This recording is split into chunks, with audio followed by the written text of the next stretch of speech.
नमस्कार, मैं सचिन। आप देख रहे हैं पंजाब केसरी टीवी। महाराष्ट्र विधानसभा चुनावों में महायुति गठबंधन को बम्पर जीत मिली है। महायुति को मिली है जीत सिंपल नहीं बल्कि प्रचंड जीत है। महाराष्ट्र के चुनावी नतीजों को देखकर ऐसा लग रहा है कि जैसे मानो महायुति की सुनामी आई हो। महायुति के सामने महाविकास आघाड़ी पूरी तरह से पस्त हो गया। शरद पवार, उद्धव ठाकरे और राहुल गांधी के नेतृत्व वाला महाविकास आघाड़ी गठबंधन केवल 50 सीटों पर ही सिमट कर रह गया। अब जब चुनावी नतीजे साफ हो गए हैं तो अब कई सवाल भी सामने आ रहे हैं। पहला सबसे बड़ा सवाल है कि महाराष्ट्र का अगला सीएम कौन होगा। यह सवाल इसलिए भी अहम है क्योंकि सीएम पद को लेकर भाजपा और शिवसेना में खींचतान दिख रही है। दूसरा सवाल, अगर भाजपा की ओर से सीएम चेहरा होता है तो क्या शिंदे गुट पलटी मारेगा। महाराष्ट्र में बीजेपी, शिवसेना और एनसीपी की महायुति गठबंधन से अगला सीएम कौन होगा, इस पर सस्पेंस बना हुआ है। दरअसल महाराष्ट्र चुनाव में भाजपा को मिली सीटों को देखकर देवेंद्र फडणवीस कैंप सीएम पद को लेकर एक्टिव हो चुका है। बीजेपी की तरफ से देवेंद्र फडणवीस का नाम सीएम पद के लिए आगे बढ़ाया जा रहा है, तो वहीं दूसरी तरफ ऐसा लगता है कि एकनाथ शिंदे भी आसानी से हार मानने को तैयार नहीं।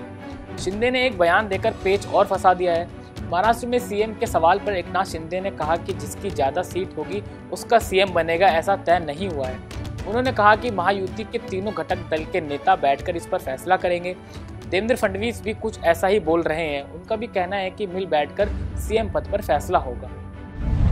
भाजपा में फडणवीस के पक्ष में माहौल।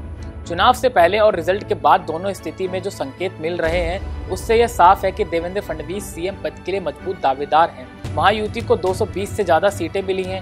अकेली बीजेपी ने 125 से अधिक सीटों पर कब्जा जमाया है। ऐसे में यह तय माना जा रहा है कि देवेंद्र फडणवीस ही इस बार सीएम की कुर्सी पर बैठेंगे। मगर सवाल है कि क्या एकनाथ शिंदे आसानी से मान जाएंगे। इससे जवाब से पहले यह जानना जरूरी है कि भाजपा में फडणवीस के सीएम पद की मांग और जोर पकड़ने लगी है। खुद आरएसएस भी चाहता है कि देवेंद्र फडणवीस ही अगले मुख्यमंत्री बने। अगर सीएम पद पर पेच फंसता है तो ऐसे में भाजपा के पास प्लान बी भी है। अगर देवेंद्र फडणवीस महाराष्ट्र के मुख्यमंत्री बनते हैं तो शिवसेना चीफ एकनाथ शिंदे को दिल्ली जाना होगा। भाजपा उन्हें दिल्ली आने का न्योता दे सकती है और एकनाथ शिंदे नरेंद्र मोदी कैबिनेट में शामिल हो सकते हैं। इस बात की बहुत कम संभावना है कि एकनाथ शिंदे 2019 वाली कहानी रिपीट करेंगे, जब मुख्यमंत्री पद के चलते उद्धव ठाकरे ने बीजेपी से गठबंधन तोड़कर कांग्रेस और एनसीपी के साथ सरकार बना ली थी। उन्होंने अब उद्धव ठाकरे का हाल देख ही लिया है। ऐसे में उनके पास दिल्ली आने का बेहतर विकल्प है। महाराष्ट्र में अजित पवार भी सीएम पद के लिए दावा ठोक सकते हैं। अजित पवार की एनसीपी को 41 सीटें मिली हैं। एक अहम बात यह है कि बीजेपी के पास केंद्र की सरकार में अपने दम पर स्पष्ट बहुमत नहीं है। ऐसे में उसे सहयोगी दलों के समर्थन की सख्त जरूरत है। शिवसेना शिंदे गुट के पास 7 और अजित गुट के पास 1 सांसद है। ऐसे में उसे केंद्र की सरकार चलाने के लिए इन दलों का समर्थन भी चाहिए।